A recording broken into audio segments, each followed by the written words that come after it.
Hello everybody, welcome to Harkins Technology. Today I am going to show you how to adopt a UniFi access point into your environment.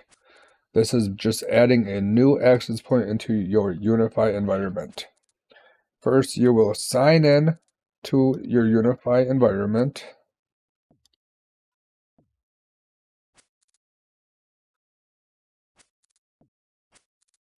Now we are signed into our UniFi environment.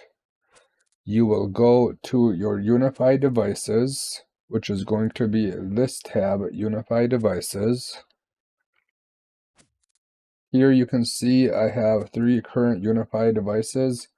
I plugged a new device in onto my network and it ended up showing up, so it's very easy to adopt or add this new access point into my environment. You simply just click Add to Adopt. And now we are adopting this access point into the environment.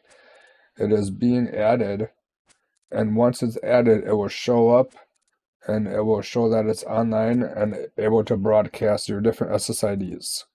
Here you can see this access point is now in the environment. It is currently updating. Now the access point is added on the environment. You can set the different bands that you want to broadcast. To check if your firmware is up to date, you will click on UniFi Devices and make sure this tab is open where you see all your APs. It will say status up to date, and if it's not up to date, you will click on the link that will be here to update it. If you want to automatically schedule updates, you can click on Device Updates and Settings down over on the bottom left. Click on this. It brings up this menu. You can see my device auto update is set to on. And you can also check right now for updates. I have mine checking every day at 3 a.m. to automatically update if it needs an update.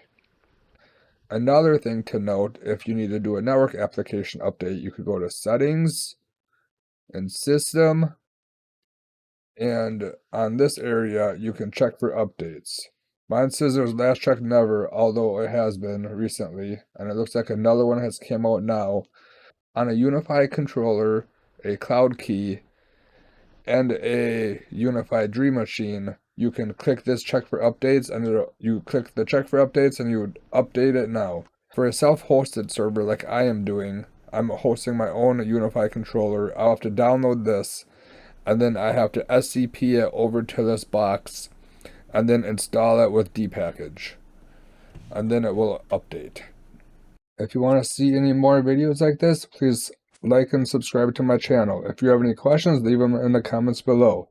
Harkins Technology. We will see you all in the next video.